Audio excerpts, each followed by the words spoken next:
가장 많이 받는 유혹이 돈에 대한 유혹입니다. 근데 1 더하기 1은 2지 1 더하기 1은 절대 10이 아닙니다. 더욱이 이제 2만 달러가 넘었으면은요, 떼돈이 순식간에 버는 그런 시대는 지납니다. 2만 달러는 내가 노력한 만큼, 그리고 뭐 5,000달러에서 2만 달러 올라갈 때는 세금도 막 떼어먹어도 돼요. 2만 달러가 넘어가면 투명한 시대가 되기 때문에 세금도 못 떼어먹어요. 이제는 어떻게 하는 사람이 이 세상에서 제일 속 편하냐면은 법대로 사는 사람이에요. 1 더하기 1은 2라고 생각하고 특별하게 내가 노력한 만큼의 성과를 얻는다고 생각하는 사람은요, 절대 악마한테 유혹받지 않습니다. 또 돌도로 빵이 되라고 그러는 거나 돌머리도로 서울대학 들어가라는 거나 똑같은 거다. 여러분들, 서울대학 들어간다고 행복한 건 절대 아니다. 여러분들, 의사가 행복 지수가요, 180개 의사 직업 가운데 의사가 179등이라는 통계도 있어요. 그리고 항상 의사가 만족도, 직업 만족도 항상 꼴등이에요. 항상. 얼마나 스트레스를 받는지 몰라요. 오진하면 오진해서 스트레스, 환자가 너무 오면 너무 와서 스트레스, 안 오면 안 와서 스트레스예요. 그 비싼 학비 어렵게 공부하고. 그러니까 출세한다고 행복한 건 아니다. 자, 이제 여러분들 이 자식한테 미쳐갖고 자식한테 일생을 보냈어요. 그러면은 60이 돼서 자식이 여러분들하고 살아주겠어요? 그럼 누가 여러분들하고 산다고요? 남편이 살아요, 남편이. 그런데 같이 사랑을, 결혼해갖고 사랑의 탑을 하나도 쌓지 않은 거예요. 혹시 내가 궁금해서 물어보는 거예요. 혹시 여기 계신 분들 중에 결혼할 때 정말로 남편 정말로 사랑해서 결혼하신 분들 혹시 계세요? 정말 궁금해서 물어보는 거예요. 궁금해서. 아, 있으세요? 자, 여러분들 착각하는 게 있어요. 여자 23, 25 예쁠 때예요. 피부 기가 막힐 때예요. 그 다음에 허리 잘록해요. 허리 잘록해갖고 치마 입혀놓으면요, 너무 예뻐. 맵시도 나고요. 피부도 좀 전에 30살 먹은 반장님 내가 봤는데 좀 예술이야. 30살만 해도 가슴도 예쁘고. 그런 이 에스트로겐이, 이 23, 5때는 에스트로겐이 막 쏟아져 나오는 거예요. 막 쏟아져 나오는 거예요. 이런 예쁜 여자를 27, 8살 먹은 남자가요, 웬만하면은요 반하게 돼 있어요. 그건 사랑해서 반하는 게 아니에요. 젊은 남녀가 만나면은요 끌리게 돼 있어요. 그거는 사랑하는 감정 때문에 끌리는 게 아니라 그 나이 때는 도파민이라는 호르몬이 나와서 끌리는 거예요. 도파민이라는 호르몬. 그래갖고 끌려갖고 이제 데이트라는 걸 해요. 데이트를 했는데 이 남자 여자가 같이 데이트를 하면은 손도 잡고 막 그러잖아요. 손도 잡고 팔짱도 끼면은요 너무 행복하고 황홀해요. 그럼 이 남자를 사랑해서 황홀한 게 아니에요. 요 단계, 다음 단계에 들어서면은 페닐에틸암이라는 호르몬이 나와서 황홀한 거예요. 네. 근데 막 안고 뽀뽀를 했는데 막 구름 위를 둥둥 떠다니는 것 같아. 이건 사랑해서 둥둥 떠다니는 게 아니에요. 이거는 옥시토신이라는 호르몬이 나와서 둥둥 떠다니는 거. 옥시토신이라는. 이거는 놀랍게도 보다 더 강해요. 그래갖고 하루라도 안 맞으면 미치죠. 연애할 땐 똑같아요. 하루라도 그 남자 안 보면 미칠 것 같은 거예요. 이건 사랑해서 미치는 게 아니에요. 보다도 더 강력한 물질이 나와야 되는데 그 남자를 만나야지 나오는데 안 만나면 안 나오잖아. 그러니까 막 보고 싶고 막 미치는 거예요. 그래서 상사병이 걸리는 거예요. 그래서 상사병이 걸리는 거예요. 사랑해서 상사병이 걸리는 게 아니에요. 이 호르몬이 쏟아져 나와야 되는데 그걸 부모가 막거나 로미오와 줄리처럼 가족이 집안이 막거나 이러면 미치는 거예요. 그래갖고 그냥 부모가 반대를 했는데도 엄마 난 저 남자 없으면 난 죽을 것 같아. 이때는요 이성이 수독돼 버려요. 이성이 마비가 돼요. 눈에 갑자기 콩깍지 확 껴요. 판단력이 없어져요. 그래갖고 나쁜 남자, 능력 없는 남자, 그런 남자도 좋은 거예요. 그 남자 없으면 죽을 것 같으니까. 그래서 중내 사내 해갖고 결혼을 시켜요. 그러고 결혼을 시키고 그냥 한 집에서 그냥 살면 깨가 쏟아지지. 근데 이제 애가 딱 하나 나오면은 놀랍게도 이 세 가지 호르몬이 딱 멈춰버려요. 안 나와요. 이게 죽을 때까지 나오면 다행인데 600일 나오고 딱 멈춰버려요. 자, 여러분들 여기 지금 한 50, 60 되신 분들 처녀 때 막 가슴 막 방망이 지르고 막 그런 기분 지금도 느껴요? 지금도 그런 거 나오는 분들 계세요? 그거는요, 똑같은 사람인데요, 호르몬의 문제예요. 호르몬의 문제예요. 이거는 우리가 이해하지 못하는 건데 아주 중요한 거예요. 아주 중요한 거예요. 여자를 보면 막 가슴이 막 뛰고 막 손만 만져도 그냥 1년 동안 막 그 느낌이 그냥 가고 막 이러는 게 다 호르몬은 사랑 때문에 그런 게 아니라니까요. 그럼 호르몬이 멈췄는지 어떻게 알 수 있느냐? 어떻게 알 수 있느냐? 젊었을 때는 치마만 입고 그냥 브라우스만 입어도 그냥 남자가 그냥 가슴이 나 터질 것 같다고 너 보면 너무 행복해서. 그런데 결혼해갖고 애가 하나 나와갖고 옷을 벗고 왔다 갔다 하는데 남편이 이러는 거예요. 야, 춥고 안 보이잖아. 왜 왔다 갔다 해? 테레비 앞에서 빨리 비켜. 아니, 옷을 벗고 왔다 갔다 하는데도 테레비 안 보인다고 비키라고 그러면은요, 이 호르몬은 딱 멈춘 거예요. 끝난 거야. 이건 끝난 거예요. 근데 놀랍게도 우리가 어떤 착각을 하느냐면은 사랑이 식었다고 생각해요. 사랑이 식었다고. 그게 아니에요. 이 호르몬이 쏟아져 나올 때 하느님이 남녀를 묶어준 거예요. 그럼 결혼을 해서부터 사랑의 탑을 쌓아가야 돼. 계속 쌓아가야 돼. 근데 우리는 딱 결혼하자마자 엄마는, 이 문제는 애가 하나 나오면 여자는 옥시토신이 계속 나와요. 왜 계속 나오냐면 젖을 먹이면서 애가 막 까무락까무락 그러는 거 보면서 아장아장 걷는 거 보면서 남자 없어도 돼. 얘만 있어도 돼. 그냥 얘한테 미치는 거예요. 그럼 남자는 또 뭐를 갈구하냐면 도파민을 갈구해요. 도파민이라는 건 남녀가 처음 만났을 때 첫눈에 반하는 때 나오는 호르몬이에요. 그러니까 이제 부인한테는 안 나오는 거야. 그냥 나가 젊은 여자한테 전전긍긍하면서 그냥 그 도파민 맛을 계속 느끼는 거예요. 그 여자는 자식 키우는데 미쳐있고 남자 나가서 돈 버는데 바깥에서 미쳐있는 거예요. 그렇게 30년 동안 남남으로 사는 거예요. 남남으로 살다가 남자는 이제 60이 넘어갖고 사회에서 가라고 그러니까 집에 들어오고, 여자는 이제 자유롭게 살라고 그랬더니 이게 뭐 완전 체인징 파트너를 하는 거냐.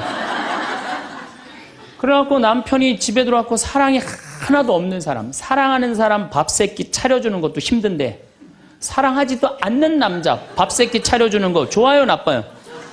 나빠요? 좋아요? 이 뭐 자기는 손이 없어, 발이 없어, 손 하나 까딱 안 하고 밥 세끼 차려내라면 뭐라 그러면서 차려줘요? 부엌에서 삼식이. 이 뒷말은 내가 안 하겠어요. 방송에 나가갖고 밥 세끼 차려달란다고. 두 끼 차려달라면 뭐라 그래? 두 식에 그냥 밥 세끼 차려달라고. 그런데 옥시토신이 계속 나오는 부부들이 있어요. 결혼하고부터 같이 여행도 다니고 포장마차도 가고 산책도 다니고 서로 그냥 위해주고 이런 부부들은 60이 되면은요, 남편이 이런 생각이 든대요. 나한테 시집 와줘갖고 애 낳아주고 살림 살아주고 너무 고맙다. 만지기만 해도 너무너무 행복하대요. 그런 사람들은 계속 옥시토신이 나온대요. 여자도 마찬가지래요. 여자도 내가 이 험난한 세상에 저 남자 만나서 저 남자가 바람막이 다 대주고 내가 정말 행복하게 살았다. 보면 너무너무 고마운 거야. 이 두 부부는 60이 넘어도요, 서로 만지기만 해도 행복하다는 거예요. 옥시토신이 나오는 부부들은요, 여보, 남편이 그런데요. 여보, 나 내일 산에 갈 거거든. 아침 점심은 내가 알아서 먹을 테니까 당신 애들도 없는데 걱정하지 말고 당신 푹 쉬었다가 나 저녁만 해줘. 이러면요, 이때부터는 남편을 부르는 용어가 달라져요. 님자를 붙여줘요. 우리 집 일식님은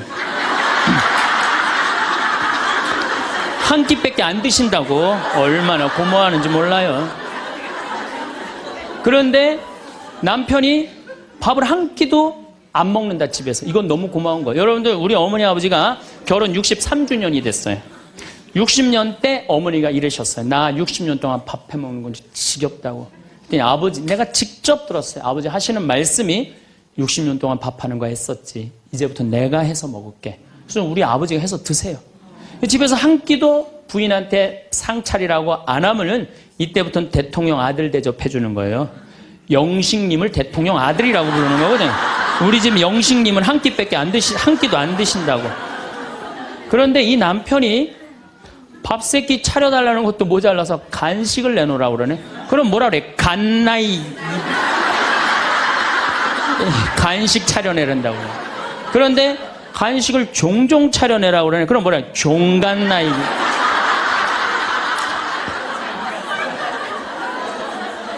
여러분들, 우리나라에서 제일 인기 있는 신랑감 1위는 송혜 선생님이라고 그래요. 송혜 선생님. 송혜 선생님은 전국 노래자랑하러 다니느냐고 생전 집에서 밥을 안 먹는데.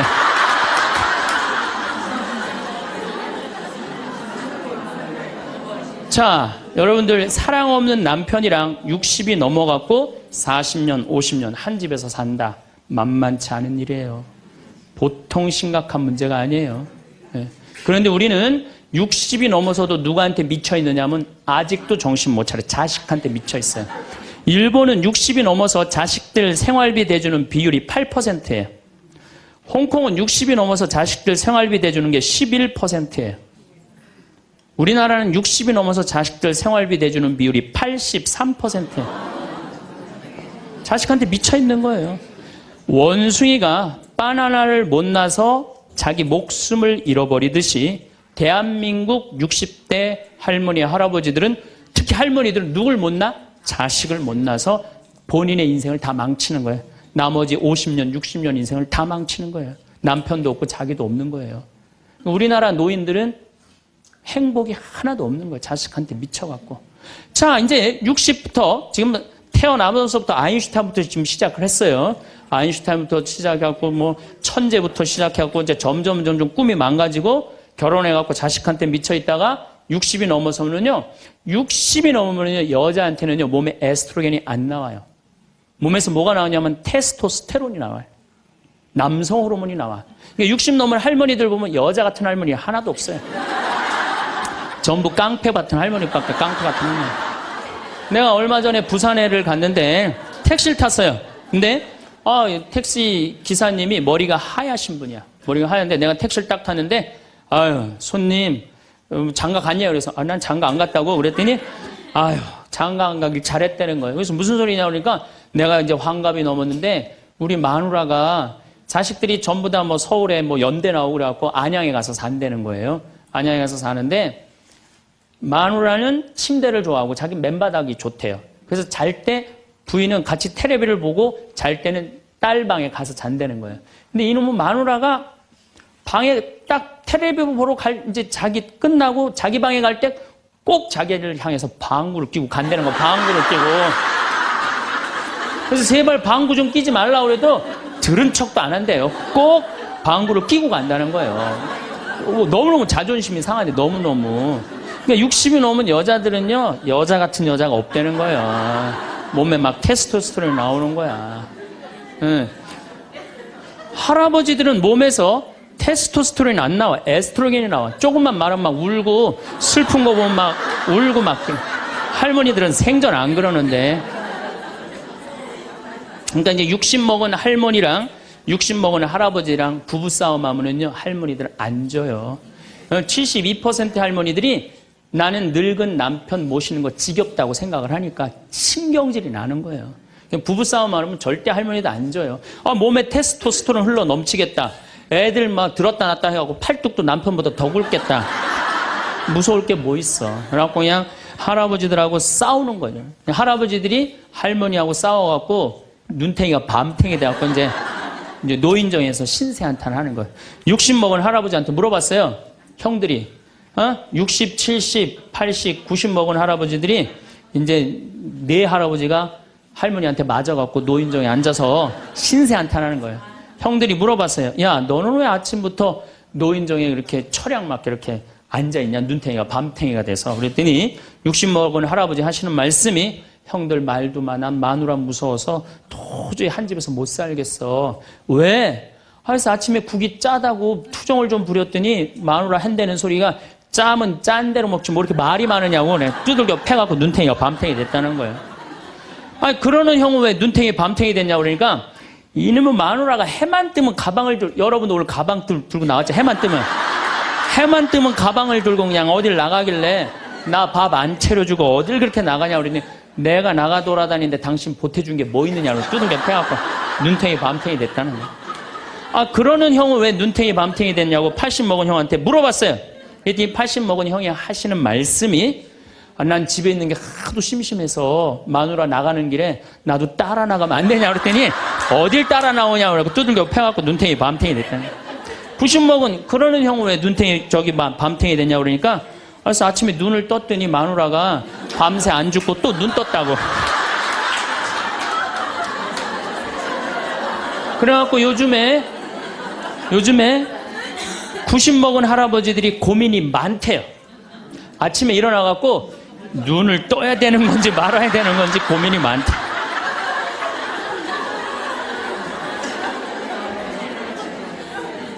근데 문제는 여러분들은 자식들하고 살지 않습니다. 여러분들은 남편하고 삽니다. 그러면 제일 중요한 관계가 부부예요, 부부. 근데 우리는 세상에 돈 욕심, 자식 욕심 피느냐고 정말 중요한 걸 잊어먹고 사는 거예요. 정말 중요한 것. 부부간의 사랑을 잊어먹고 사는 거예요. 사람이 예수님이 이 악마가 돌도로 빵이 되라고 하니까 예수님이 기가 막힌 얘기를 해요. 사람은 빵만으로 사는 것이 아니라 하느님의 말씀으로 사느니라. 말씀이 없는 사람은요, 이 세상을 행복하게 살 수가 없어요. 마음 안에 진리가 없는 사람은요, 이 세상을 행복하게 살 수가 없어요. 여러분들 이 멀리까지 인천에서, 서울에서, 수원에서 여기 오신 이유는 말씀 들으려고 오신 거 아니에요?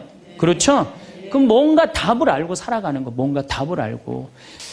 멕시코의 어떤 미국 하버드 MBA를 한 금융가가 휴가를 갔어요. 조그만 해안가 휴가를 갔는데 어부가 난 물고기 잡으러 나가겠다고 그 집에서 쉬었는데 물고기를 잡으러 나갔는데 2시간 만에 들어온 거야. 물고기를 20마리를 너무너무 싱싱한 걸 잡아 들어왔어요. 그래서 금융가가 물어봤어요. 당신 뭐 벌써 들어왔느냐고. 그랬더니 그 어부 하는 말이 나는 20마리면 된다고. 나 왜 이렇게 일찍 들어왔냐고 그러니까 나 애들하고 놀고 마누라하고 음식 차려서 먹고 낮잠 자고 저녁에는 저기 뭐 식당에 가갖고 데큘라 한잔하고 기타 치고 놀으려고 난 그러고 왔다고. 그랬더니 이 MBA 한 금융가가 그 어부를 한심하게 쳐다보면서 이렇게 말을 합니다. 당신 왜 그러고 사냐?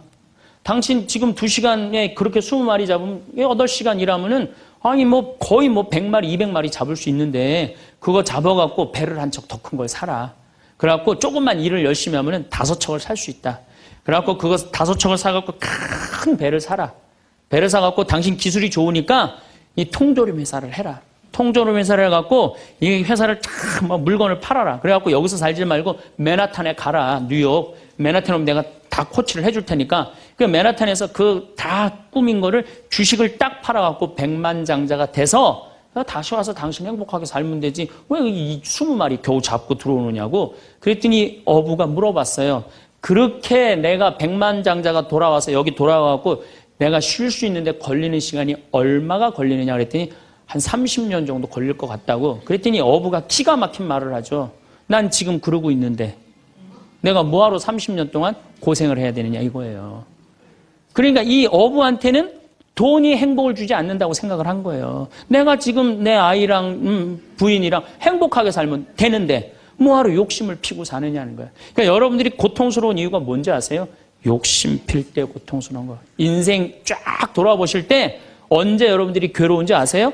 욕심 필 때, 자식 욕심, 돈 욕심, 사람 욕심, 재물 욕심 이거 필 때요. 다 형제간에 의 갈라지고요. 내가 하느님 떠나고 다 하는 거예요. 그러니까 이 유혹에만 안 빠져도 1 더하기 1은 2라고 생각하고 사는 사람 절대 인생 괴롭지 않아요. 여러분들 마음 안에 지금 내가 이게 수지에 지금 수지 이거 지금 계속 뭐 광교 신도시도 들어오고 도로도 빵빵 뚫려서 이게 이제 5억짜리가 10억 될 거야. 아직 뛰지도 않았는데 머릿속에 이미 5억이 더 벌린 거야. 그때부터 괴로운 거예요.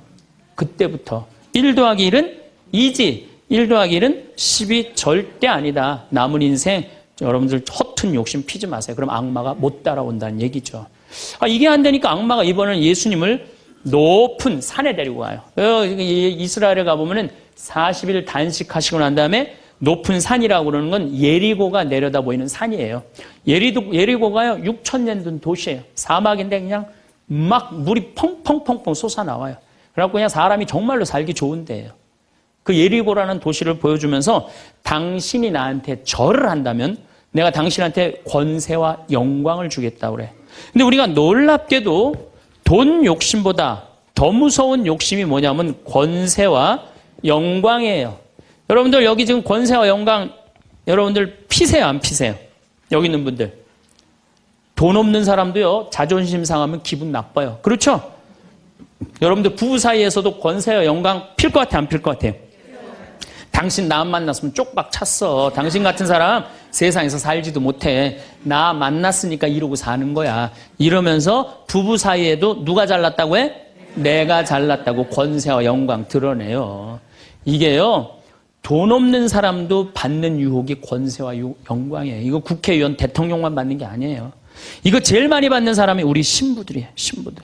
나는 28에 신부가 됐어요. 아니 학생이다가 갑자기 신부가 됐는데 학교 다니다가 갑자기 신부된 거 아니에요. 7년 동안 신학교 하다가 맨날 학교에서 교수님한테 이 눈치 저 눈치 보다가 본당 신부 하다가 딱 신부 됐는데요. 교우들이요. 얼마나 사랑하고 존경하는 건지 1살서부터 100살까지 다 좋아하는 거예요. 1살짜리는 엄마가 데리고 와서 우리 애 좀 만져달라고 그러고 90살 먹은 할머니는 허리가 구부러졌는데 또 구부러가면서 신부님 손 한번 만지자고. 아니 그 젊은 나이에 어떻게 그렇게 존경받아요. 나는 판검사 그렇게 존경 못 받는다고 생각해요. 우리 신부니까 그렇게 존경을 받는 거예요. 하루는 내가 목욕탕을 갔어요. 딱 빨개 벗고 탕 안에 딱 들어갔어요. 탕 안에 들어갔는데 온탕에 중년의 남자가 한 5명 있었어요. 근데 갑자기 그 정가운데 있던 남자가 나를 보더니 갑자기 일어나더니 신부님 오셨느냐고 인사를 하는 거예요. 자세히 보니까 광명시 시장님이야. 시장님이 국장님들을 데리고 목욕탕을 온 거예요. 온천을 딱 왔는데 날 보더니 그 시장님이 일어나서 인사를 한 거야. 국장들이 이해가 안 가는 거야. 광명시에서는 누가 최고야? 시장님이 최고인데 저 사람 저 누구냐? 저 해와 같이 찬란하고 달과 같이 아름다운 저 사람 저거 누구냐 이거야. 아니 우리 시장님이 일어나서 인사할 정도는 보통 사람은 아니라는 거지. 그 28의 젊은 나이에 시장님이 인사하고 국회의원들이 인사하면요. 처음에는 부담스럽다가 한두 번 받기 시작하면요. 내가 목이 뻣뻣해지기 시작해. 슬슬 기부수를 하기 시작하는 거야. 아니 시장 국회의원도 나한테 인사하는 판에 내가 누구한테 인사해? 교우들도 누가 먼저 인사해야 돼? 교우들이 먼저 인사해야 되는. 내가 인사 먼저 하지 않는 거예요. 악마의 유혹에 넘어가는 거죠. 교우들 무시하고 존중해 주지 않고. 예수님은 나는 섬김을 받으러 온 것이 아니라 섬기러 왔다고 그랬는데 이제 내가 섬김을 받는 입장에 들어서는 거죠. 제가 31살에 평택 비전동이라는 성당에 본당 신부가 됐어요. 교우가 한 4,000명 되는데 뭐 아주 교우들이 착하고 아파트촌이라 그냥 돈도 너무너무 많이 내갖고 예산도 저 시골 교구보다 더 많았어요. 본당 예산이. 갔더니 교우들이 나보러 신부님 훌륭하십니다. 똑똑하십니다. 위대하십니다. 영민하십니다. 말마다 그런 얘기를 하는 거예요. 처음에는 그 말이 부담스럽다가 자꾸 들으면 어떻게 돼요? 세상에 내가 제일 똑똑하고 영민하고 위대하고 그런 줄 아는 거예요. 갑자기 교우들이 사모임원들이 신부님 이렇게 하시면 안 됩니다. 그럼 화가 나는 거예요. 왜 화가 날까요? 훌륭하고 똑똑하고 위대하고 영민한 내가 결정한 건데 어디다 나한테 반기를 드느냐 이거예요. 악마의 이 낚시에 딱 걸리는 거죠. 우리가 이게 너무 많은 유혹을 받아요. 우리가 신학교 졸업할 때 교수님들이 끊임없이 이렇게 얘기를 합니다. 예수님이 예루살렘에 입성할 때 당나귀를 타고 입성을 해요. 그렇죠? 낙이라는 게 얼마나 볼품없어요. 말은 타면은요 기분이 너무너무 좋아요. 근데 당나귀는 참 내가 기분이 나빠. 당나귀를 타면은. 그러니까 사람들이 욕을 할 때도 덩키 그러잖아요. 외국에서도 그렇고. 당나귀는 사람을 무시하는 거예요. 당나귀 같다는 사람. 근데 이 당나귀에 그냥 예수님이 딱 올라타니까 예루살렘에 들어가니까 막 사람들이 막 옷을 벗고 막 환호를 하고 빨마가지를 흔들으니까 이 당나귀가 너무 신이 난 거예요. 이야, 드디어 나의 가치를 알아보는구나. 사람들이. 여러분들, 당나귀 보고 사람들이 손을 흔들었어요? 예수님 보고 사람들이 손을 흔들었어요? 예수님 보고 흔들었죠? 우리 신부들도 똑같아요. 나 때문에 교우들이 나 존경해 주는 거라고 난 생각하지 않아요. 누구 때문에 존경해 주는 거예요? 내 뒤에 있는 예수님. 만약에 내 뒤에 예수님이 없다면은 나 세상에 나가면요 쳐다도 안 봐요. 거들떠도 안 봐요. 그런데 처음인 걸 잘 알아요. 근데 1년이 지나고 2년이 지나고 5년이 지나면요 내 뒤에 예수님은 온데간데 없고 누구만 남아?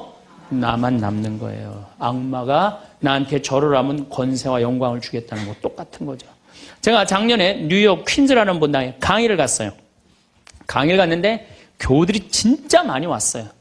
뭐 지하에서 1층으로 올라오는 엘리베이터가 10명이 타는데 20명이 타고 엘리베이터가 꼈어요. 하고 911이 와서 막 전화해갖고 911이 엘리베이터에 있는 사람들 다 꺼냈어요. 그럼 하여튼 뭐 난리가 났어요. 이번 2월 달에 70 먹은 아주머니 아주 예쁘게 생기고 곱게 생겼어요. 요즘 70 먹어도 정말로 아줌마야. 아줌마가 딱 와서 신부님 제가 뉴욕 퀸즈에서 왔습니다. 저를 아십니까? 그래서 잘 모르겠는데요. 제가요 누구냐면요 신부님 강의 오셨을 때 엘리베이터에 낀 여자입니다. 그리고 왔어. 그런데 신부님이 그 강의를 했을 때 화가 나십니까? 라는 CD 그거를 사서 아들이 뉴욕 의대 수술 집도이래요. 대단한 거죠. NYU 대학의 수술 집도이면. 근데 우울증이 있었는데 그걸 출퇴근에 듣고 다니면서 맨날 웃어서 우울증이 없어졌다는 거예요. 그러니까 아들이 한국에 돌아가면은 꼭 평창에 가고 신부님한테 고맙다고 얘기하라고. 내가 그 정도로 대단했다는 얘기예요. 네. 그래갖고 이제 강의가 끝나고 그 가브리엘 신부님이라고 1.5세 신부님인데 아주 정말로 젠틀한 신부님이야. 같이 이제 사제관을 가는데 여자 하나가 따라오는데 미국 여자가 따라오는 거예요. 뭐 영어로 막 떠드는 거예요. 뭐라고. 근데 대충 그런 얘기예요. 자기는 한국말을 모르는데 신부님 강의에 감동받았다는 거예요. 야, 내 강의 이제 감동받다 못해 이제 미국 여자까지 내 강의 감동을 받는구나. 아, 고맙다고. 근데 본당 신부님 자꾸 빨리 가재는 거예요. 기분이 나쁘더라고요. 아, 지금 미국 여자가 내 강의 감동받아서 얘기하자는데 말 끊으니까. 그래도 어떻게 본당 신부님 최고 아니에요. 나는 초청 받아서 간 사람이고. 그래서 다음에 얘기하자고 고맙다. 그리고 신부님하고 사제관으로 가는데 신부님이 그 여자가 안 보이니까 나한테 하는 소리가 신부님 저 여자 이거라고 이거. 여러분들 지금 대통령은 아니더라도 전 대통령들 청와대에 들어갈 때 보면 다 70% 지지율이 들어갈 때 근데 나올 땐 전부 똑같이 10%대였어. 다. 왜 10%대로 떨어질까요? 5년 동안 밑에 있는 사람들이 훌륭하십니다. 대단하십니다. 위대하십니다. 영민하십니다. 5년 동안 들으면요. 5년째 판단력이 흐려지는 거예요. 5년째. 요즘 대통령, 지금 대통령 어떤지 모르겠어요. 나는 그 내곡동 상거 보면은 왔다 갔다 하는 것 같아요. 느낌이. 네. 5년 동안 그런 소리만 들으면요. 우리가 흔들리게 돼 있어요. 그런데 이거는 대통령뿐만 아니라 저나 여러분들이나 누구에게나 빠질 수 있는 유혹이야. 나 없으면은 이 집 망한다. 나 없으면 우리 사목회 망한다. 나 없으면 우리 구역 망한다. 나 없으면 우리 레지오 망한다. 나 없으면은 우리 성모회 망한다. 절대 그런 생각하지 마세요. 없어져도요 잘 돌아가요. 제가 홍콩에 가갖고 인도 신부 이렇게 이제 강의를 들은 적이 있어요. 근데 그 신부님이 참 재미난 얘기를 하더라고요. 한 성가대가 있는데 이 성가대에 30명인데 소프라노 자매 하나가 음이 자꾸 틀리는 거야. 음이 자꾸 틀려갖고 지휘자가 머리가 지끈지끈한 거야. 그래서 본당 신부님을 찾아가서 신부님 우리 성가대에 소프라노 하나가 있는데 음도 틀리고 박자도 틀려갖고 성가대가 안 된다. 그러니까 신부님 제발 그 여자 좀 관두게 해라. 신부님 화가 났어요. 그래? 알았어. 내가 관두게 할게. 라고 불렀어요. 당신 때문에 30명 성가대가 안 된대잖아. 당신 좀 성가대 좀 관둬라. 30명을 위해서. 그랬더니 소프라노 단원이 한 말이 있어요. 좋다. 내가 관둬서 30명이 잘 된다면 나도 요구 조건이 하나 있다. 그게 뭐냐 그랬더니 신부님도 우리 3,000명 좀 잘 돼보게 좀 관둬라 좀. 여러분들 우리가요 본당 신부님들도 간혹 나 아니면 이 성당 못 짓는다고 그렇게 생각하는 분들 계신데 없어도 돌아가요. 돌아가게 돼 있어요. 여러분들도 제발 나 없으면 무너진다 이런 생각하지 말고 좀 겸손한. 그래서 여기 계신 분들 혹시 고향이 삼척인 분들 안 계세요? 아는 척. 가진 척, 잘난 척. 이 고향 삼척인 분 혹시 안 계세요? 많을 거예요. 보면은 아는 척하는 교우들 많아요. 뭐 얘기만 나오면 그냥 자기가 뭐 다 아는 것처럼 그냥 다른 사람 말도 못하게 그냥 자기가 다 말하는 사람 있어요, 없어요? 여행 다닐 때 보면은요, 그 뭐 해외 나갔다고 그냥 보면은 한 15명 모여서 이제 같이 여행 나가면요, 다 그냥 자기가 전문가야. 그냥 가이드보다 더 똑똑해. 다 아는 척하는 사람들 많아요. 잘 알지도 못하면서 그냥 잘 따라가기만 하면 되는 걸. 세발 낙지 그냥 낙지발이 3개 달하고 우기고 싸우는 사람들도 많아요. 보면은. 제가 한 번은 서울 모본당에 강의를 갔어요. 강의를 갔는데 이 강의를 하려고 했는데 마이크를 딱 잡았는데 마이크가 안 나오는 거예요. 마이크가 막 안 나오는데 막 사무장님이 막 쫓아 들어가더라고요. 한 2분이 지났는데 안 오는 거야. 안 나오는 거야. 관리장님이 또 들어갔는데 또 안 나오는 거야. 꾸리야 단장이 들어갔는데도 안 나오는 거야. 10분 동안 서서 있는데 참 멋쩍더라고요. 근데 제가 그 10분 동안 기다리면서 내가 미칠 뻔했어요. 내가 신학교 때 무슨 일을 했냐면 관리부장이라는 걸 했어요. 관리부장은 뭐냐면 신학교는 행사를 하고 야외 행사를 하면 우리가 다 마이크, 앰프 설치 다 했어요. 그걸 제가 다 했어요. 앰프 설치, 마이크. 그러니까 딱 보면은 알아요. 저건 저렇게 하면 금방 나온다. 어딜 가나, 무슨 기계를 봐나. 10분 동안 기다리면서 내가 거기 쫓아 들어가고 아는 척 하고 싶었는데 미칠 뻔했다니까요. 우리 인간은요, 누구에게나 무슨 유혹이 있느냐면 아는 척 하고 싶은 유혹이 있는 거. 어느 인간에게나. 그게 나만 있는 게 아니라 여러분들도 다 있다는 거예요. 근데 여기에는 무서운 게 있어요. 뭐 무서운 게 있냐면 내가 아는 척을 하면서 다른 사람 무시하는 거예요. 교우들 무시하고 같이 사는 공동체 무시하고 듣지 않는 거예요. 아는 척 하려고 그럴 때 남의 얘기를 듣지 않을 때 아는 척하는 분들, 악마의 유혹에 넘어가는 분들이죠. 또 가진 척하는 분들, 이것도 뭐 그냥 전세 살면서 시계 막 롤렉스, 까르띠에 막 이런 거 차고 다니는 교우들 많아요. 예. 가방, 우리나라가 4대 명품 시장이래잖아요. 가방도 보면 막 300만 원짜리 막 들고 다니는 자매들 많죠. 남편 월급이 300만 원인데 그걸 가방으로 바꿔갖고 한 달 내내 들고 다니는 거야. 한 달 내내. 예. 내가 밍크 코트를 하나 샀어. 밍크 코트를 샀는데 이거 한 번 1000만 원짜리인데 이거 입고 한번 성당에 나가야 되는데 이놈은 지구 온난화 때문에 왜 이렇게 겨울에 안 추워? 제발 좀 추워야지 한번 입고 나가는데 그래갖고 그냥 밍크 코트 입고 기다리다가 1월 말에 어떻게 하고 입고 나가면 속에는 그냥 민소매, 소대낫이 입고 그냥 치마 입고 그리고 그냥 밍크 코트 입고 나가는 사람들 많아요. 제가 우리 앞으로 뭐 내년 1월 15일 날 전력이 뭐 샷다운 된다고 그러잖아요. 예. 그런데 보면은요, 호텔이나 백화점에 겨울에 가보면요, 다 반팔 입고 다녀요. 정신 나간 거죠. 예. 가진 척. 그냥 겨울에 벗고 다니는 게 가진 척 하는 거 아닌데. 예. 아는 척, 가진 척. 이거 다 해서 뭐 하고 싶어요? 잘난 척 하고 싶은 거예요. 여러분들 제일 꼴보기 싫은 게 뭐예요? 잘난 척 하는 거죠? 예. 이쁜 여자들이 그냥 이쁜 척 하는 거. 이거 진짜 꼴보기 싫은 거죠. 예. 근데 이쁘지도 않은데 이쁜 척 하면 더 꼴보기 싫죠?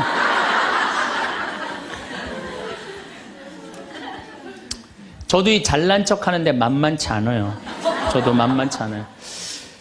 제가 수영을 참 좋아해요. 수영을 참 좋아해갖고 제가 수영장 25m 풀 40바퀴 한 번도 안 쉬고 한 번에 돌아요. 이 정도면 이렇게 감탄해주면 내가 기분이 너무 좋아요. 잘난 척 하는데 동참해주는 거 아니야. 예. 그리고 나는 전신 먹고 바다에 들어가면 저녁 먹을 때까지 바다에서 안 나와요. 그리고 저는 스킨스쿠버를 해요.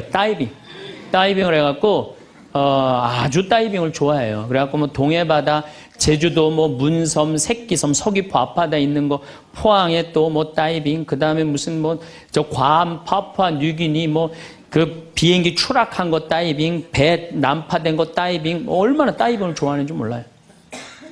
그리고 내가 또 우리 신부들하고 한번 그 동해바다에 놀러를 갔는데 늦 여름이에요. 이제 속초에 이제 갔는데 사람들도 별로 많지도 않았어. 근데 막 한 젊은 애가 한 100kg가 되는 애가 튜브를 하고 막 자꾸 바닷속으로 들어가더라고. 여자친구가 빨리 나오라고. 근데 얘는 뭐 와라 막 그러는데 설악산에서 바람이 불어갖고 튜브가 뒤집어진 거야. 그리고 얘가 난 수영할 줄 알았는데 쑥 들어가더라고요. 그 나오디 막 살려달라고 그러더라고.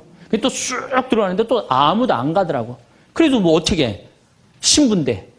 그래갖고 그냥 내가 막 쫓아 들어갔어요. 그랬더니 뭐 또 여기서 야 튜브 갖고 들어가. 걱정하지 마. 그래갖고 가보니까 너무 살이 찐 거예요. 그래갖고 그냥 다시 그냥 나와갖고 튜브를 다시 갖고 들어가갖고 목을 걸어갖고 끌고 나와갖고 물을 얼마나 얘가 토해냈는지 그 여자친구가 내가 너 때문에 못 쓴다고 막 때리고 그러는데 야 내가 죽은 사람도 내가 건져냈는데 술만 먹으면 이제 교우들한테 자랑을 하는 거예요. 내가 이런 사람이라고. 응. 아 근데 여자 하나가 신부님 훌륭하십니다. 대단하십니다. 여러분들처럼. 그럼 내가 얼마나 기분이 좋아요. 나는 수영장 이 25m 풀 40밖에 한 번도 안 쉰다니까 그 여자 한다는 소리가 자기는 25m 풀 100밖에 한 번도 안 쉰다는 거야. 아니 그럴 때 교우가 신부가 그렇게 말하면은 아우 신부님 대단하십니다. 그럼 얼마나 좋아요. 자기도 이제 잘난 척 하고 싶은 거지. 머리채를 다 확 젖뜯고 싶더라고요. 아 내가 또 질 수 있어? 아니 나는 내가 신학교 때 단축 마라톤 내가 12km 토요일마다 맨날 뛰었다니까 자기는 42.195km 10번 완주패가 있다는 거예요. 우리가 한번 잘난 척 하기 시작하면 어떤 현상이 일어나느냐 하면은 내가 아는 유명한 사람, 내가 아는 유명한 정치인 별 얘기를 다 해요. 다 끄집어내. 내 것도 아닌데. 지기 싫은 거지. 예. 그래갖고 이 잘난 척이 악마의 유혹에 넘어가는 거예요. 그런데 정말로 훌륭한 건 아는 것도 많고 가진 것도 많고 잘난 것도 많은데 주일날 반도 되고 차량 주차 봉사하는 형제들. 여기 내가 정말 부자야. 남편도 대단해. 그런데 그런 거 티 한 번 안 내고 성모에 설거지하는 자매들. 구역장 반장 봉사하는 자매들. 난 이분들이 훌륭한 분들이라고 생각해요. 예수님은 나는 섬김을 받으러 온 것이 아니라 섬기러 왔다고 그러죠. 근데 우리는 이상하게 이 잘난 걸 하면서 정말로 창피를 많이 당해요. 어떤 대령이 대령 진급을 한 거야. 3개, 밥풀떼기 3개, 무궁화 3개를 딱 하고 너무 기분이 좋은 거야. 누구한테 자랑을 하고 싶은 거야. 중령에서 대령으로. 근데 딱 이제 하는데 딱 이병이 딱 들어오니 딱 인사를 하니까 자랑을 하고 싶은 이병한테 뭐 자랑할 게 뭐 있어요. 그래갖고 전화를 딱 잡아갖고 잠깐만 기다리라고 내가 좀 중요한 전화가 있다고. 장군님, 무슨 김장군님하고 뭐 같이 우리 셋이 장군님 2분하고 식사할까요? 그리고 기분 좋게 딱 전화를 끊었어. 그래갖고 대령이 물어봤어. 자네 무슨 일 때문에 왔는가? 전화선 연결하려고 왔는데요. 그러면 여러분들 우리가 그럴 때가 많아요. 사실은 예, 정말 어처구니 없는 잘난 척을 해서 빠지는 늪이죠. 늪. 우리는 그런 늪에 빠지면 안 되지 않는가. 그랬더니 예수님이 한 분이신 하느님만을 경배하여. 정말 어쩜 말씀마다 이렇게 맞는 말씀만 하세요. 사람이 빵만으로 사는 것이 아니라 뭘로 산다고요? 하느님의 말씀으로 사느니라. 여러분들 이 말씀이라는 게요. 내가 이제 지금 60대신 분들 지금부터 공부를 하면은요. 그 깨달음의 깊이는 말할 수 없이 깊대요. 지금부터 막 진리를 탐구하고 막 깨달음의 그런 세상 속으로 나가고 기도 열심히 하면은요. 여러분들은 말할 수 없는 깊은 세계에 빠져들 수 있다는 거예요. 예수님 말씀으로 사느니라 이 말씀 맞는 얘기예요. 돌더러 빵이 되라고 그러는 거. 나한테 절을 하면 뭘 준다고? 권세와 영광을 준다고 그러니까 뭐라 그래? 한 분이신 하느님만을 경배하라. 여러분들 성당에 나와갖고요. 하느님 경배 안 하고 자기 경배하라고 그러는 분들 많아요. 제가 좀 죄송한 얘기지만은 본당 뭐 전국 우리나라 본당 얼마나 많이 강의를 다니겠어요. 1년에 300회를 강의를 다니니까. 근데 가보면은 정말로 당황스러운 사목회장님들이 있어요. 어떤 사목회장님들이 있느냐면 꼭 본당 신부 옆에 꼭 차를 세워놔. 근데 그 사목회장님 참 벤치야. 근데 본당 신부 참 보면 무슨 아반떼 뭐 이런 거 시골 같은 데 가보면은 나는 정말로 좀 그렇더라고요. 아니 벤츠를 좀 총회장이면은 벤츠를 세워줄 때면 신부님은 그랜저는 사주고 벤츠를 세워줄 거 아니야. 나 총회장이고 벤츠 있다 이거야. 근데 더 기가 막힌 거는 어떤 경우냐면 그 사목회장님 이런 말하는 분들 많이 있어요. 내가 이 성당 졌다고. 이런 분들 많아요. 이제 완전히 아무것도 안 보이는 거지. 예, 자기가 누군지 모르는 거죠. 이런 유혹에 빠지는 분들 참 많아요. 성당에 여러분들 뭐하러 나오는 거야? 하느님 경배하려고 나오는 거예요. 하느님 섬기려고 나오는 거지, 나 잘난 척 하려고, 나 아는 척 하려고 성당 나오는 거 아니라는 거죠. 그래서 이 유혹에 여러분들 빠지시면은 절대 안 된다. 자, 그랬더니 악마가 이번에는 예수님 어디로 악마가 데리고 가느냐면 예루살렘 성전 꼭대기에 데리고 올라와요. 당신이 하느님의 아들이거든 뛰어내려 보시오. 하느님의 아들이거든 뛰어내려. 시험하는 거, 시험. 그런데 놀랍게도 돈에 대한 유혹보다, 권세와 영광에 대한 유혹보다 더 많이 받는 유혹이 신앙의 시험이에요. 신앙의 시험. 여러분들 이 유혹에 빠지세요, 안 빠지세요? 많이 빠져요. 하느님이 계실까 안 계실까, 이거 의심하는 사람들 많아요. 여기 있는 분들 난 의심 한 번도 안 했다. 그거는 있을 수 없는 일이에요. 의심 안 할 수가 없어요. 우리 인간은. 성인들도 마지막까지 악마들이 유혹을 한다는 거죠. 성인들도. 우리나라 한국 천주교 교우들이 505만 명이에요. 505만 명인데 어때? 주일날 미사 참여 125만 명밖에 안 나와요. 그럼 380만 명은 뭐야? 유혹에 빠진 거예요. 유혹에 빠져갖고 성당에 안 나오는 거예요. 여러분들도 집안에 유혹에 빠져서 성당 안 나오는 사람도 있어요, 없어요? 있어요. 이 유혹에 안 빠지려면 우리는 항상 깨어서 기도해야 돼. 항상 깨어서. 악마가 뭐라고 유혹하죠? 주일날 새벽 미사를 이제 가야 돼. 일이 많아갖고. 그러니까 그냥 새벽에 또 무지하게 추워. 악마가 속삭여. 야, 이렇게 추운데 너 일주일 동안 고생했는데 잠이라도 푹 자야 될 거 아니냐. 그래갖고 그냥 아이 그래 대미사 가자. 미사는 대미사가 최고야. 악마가 또 꼬셔요. 그래 대미사 가자. 그래갖고 이제 아침에 한 10시쯤 하려고 그랬는데 악마가 그래. 너 지금 결혼식에 가야 되는데 그렇게 급하게 왔다 갔다 하면 미사 하는 것 같지도 않아. 저녁 미사 가. 그래? 그럼 저녁 미사 내가 가야지. 결혼식 갔다 와갖고 저녁 미사 가려고 그랬더니 악마가 하는 말이 이번 주 깔끔하게 제끼고 다음 주부터 열심히 나가자. 거기에 이제 한 번 빠지고 두 번 빠지고 그러면은 어떻게 돼요?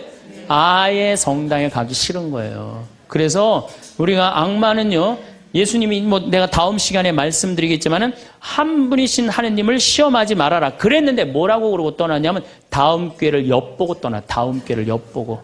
해가 저물고 세상이 온화한 고요에 잠기는 시간이 오면 우리는 마치 강가의 나루터에 앉아 유유히 흘러온 물길을 바라보듯 우리의 삶을 돌아보게 됩니다. 이 인생이라는 긴 강을 따라 참 바쁘게 노를 저어왔습니다. 젊음의 시절에는 험한 여우를 만나 숨 가쁘게 나아갔고 중년의 시간에는 넓고 깊은 강물을 묵묵히 저어왔습니다. 때로는 거친 소용돌이를 만나 방향을 잃고 때로는 짙은 안개 속에서 외로움에 떨기도 했습니다. 그 모든 굽이진 순간들이 모여 지금의 깊고 잔잔한 강물 같은 우리를 만들었습니다. 젊은 시절 우리의 눈은 언제나 저 멀리 있는 무언가를 향해 있었습니다. 그것은 성공이라는 이름의 높고 험준한 산이었습니다. 그 산 꼭대기에 깃발을 꽂기만 하면 영원한 행복이 약속될 것이라 굳게 믿었습니다. 그래서 우리는 부지런히 발걸음을 옮겼습니다.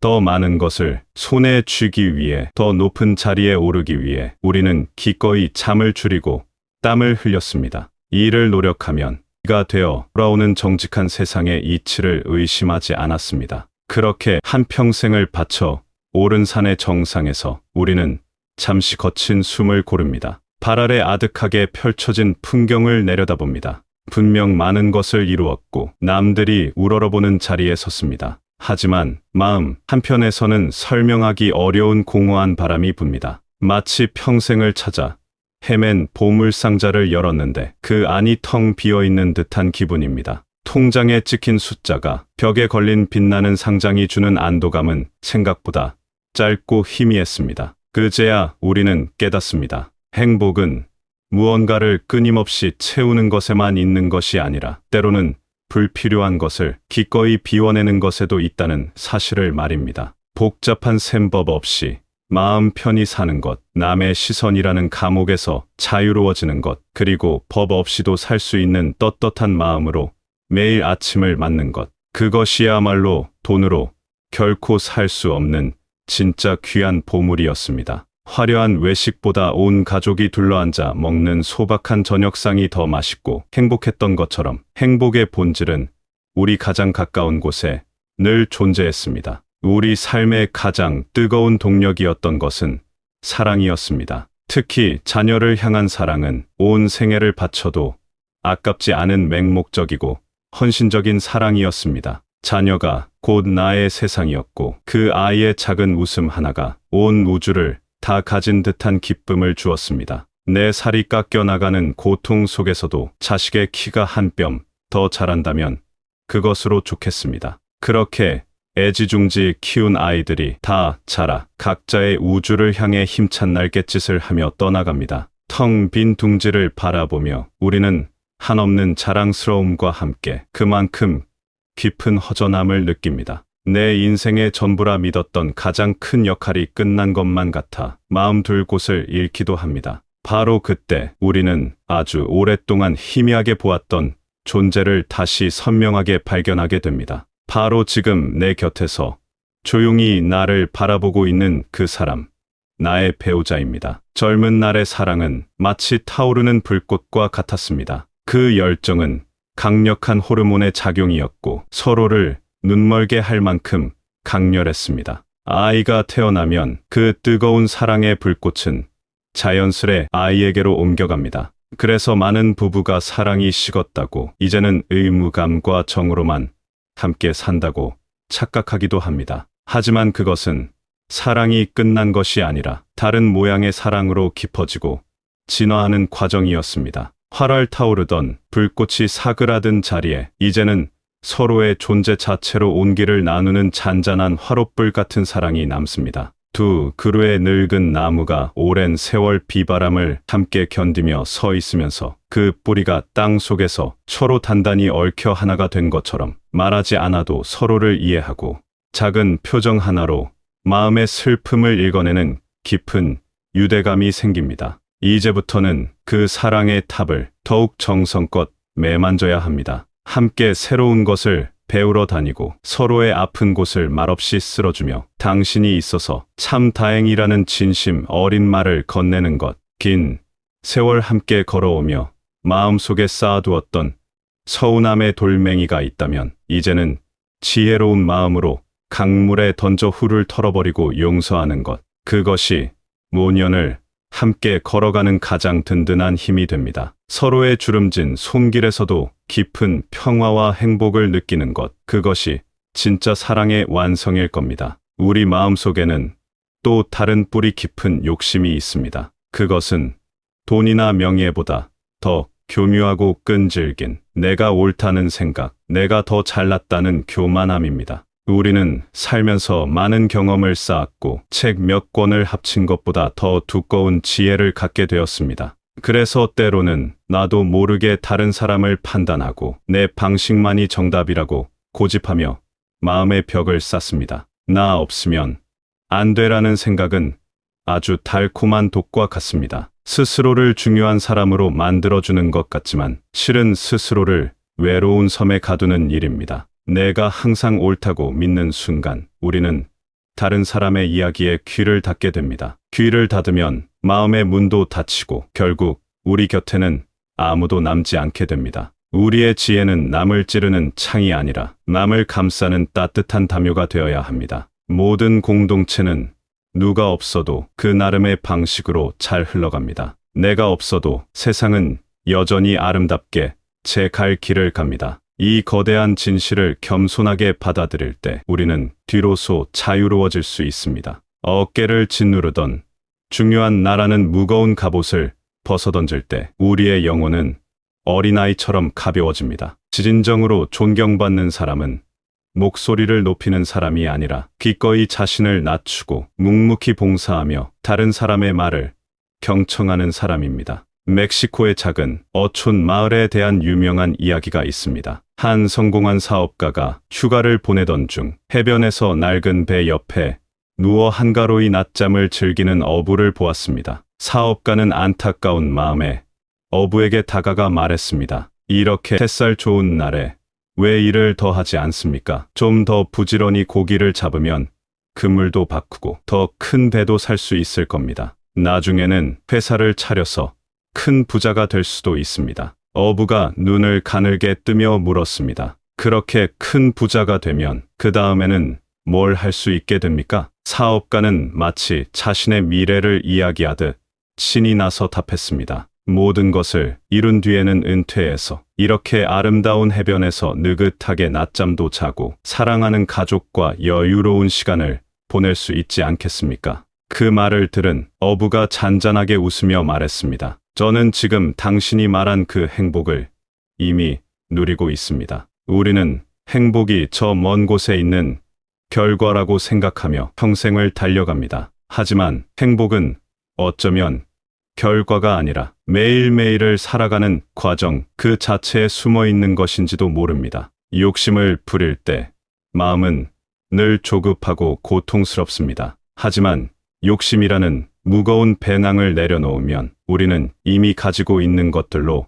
얼마나 풍요로운지 깨닫게 됩니다. 이 인생의 오후는 새로운 짐을 꾸리는 시간이 아니라 평생 지고 온 배낭 속에서 불필요한 것들을 하나씩 꺼내어 버리는 시간입니다. 후회라는 돌멩이, 미움이라는 젖은 옷, 불안이라는 잡동사니를 꺼내버리는 시간입니다. 그리하여 마지막까지 남는 가장 소중하고 본질적인 것들만으로 배낭을 가볍게 만드는 시간입니다. 내 마음속에 흔들리지 않는 진리가 없다면 우리는 작은 바람에도 쉽게 넘어지고 맙니다. 나이가 들어서도 새로운 것을 배우고 조용히 기도하며 내면을 들여다보는 삶은 우리에게 세상이 줄 수 없는 깊은 평화와 행복을 가져다 줍니다. 우리가 신 앞에 서는 이유는 나의 업적을 자랑하기 위함이 아닙니다. 그저 이 거대한 우주 속에서 먼지처럼 작은 존재인 나를 깨닫고 위대한 섭리 앞에 경배하고 섬기기 위함입니다. 악마는 늘 우리 곁에서 다음 기회를 엿보며 너는 특별하다, 너는 더 가질 자격이 있다고 속삭입니다.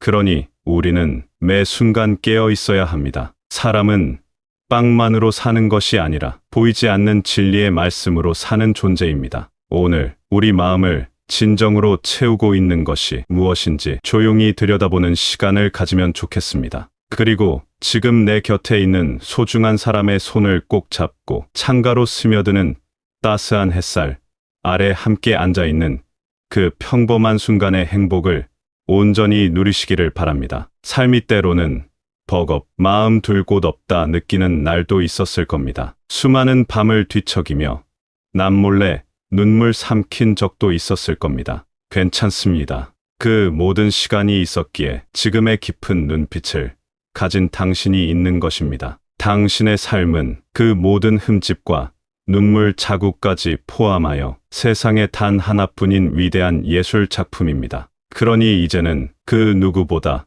자기 자신을 가장 따뜻하게 안아주십시오. 애썼다고, 잘 버텨왔다고, 고생 많았다고 스스로를 다독여 주십시오. 행복은 저 멀리 반짝이는 별이 아니라 우리 발밑에 피어나는 작은 들꽃과 같습니다. 따뜻한 밥 한 그릇, 오랜 친구의 다정한 목소리, 창가에 스미는 오후의 햇살 속에 행복은 이미 와 있습니다. 그저 우리가 그것을 발견하기를 기다리고 있을 뿐입니다. 바라건대 당신의 남은 모든 날들이 온화한 빛으로 가득하기를, 모든 발걸음이 평화롭기를, 그리고 당신의 존재 자체가 이미 누군가에게는 따뜻한 위로이자 살아갈 힘이 됨을 부디 잊지 마시기를 바랍니다.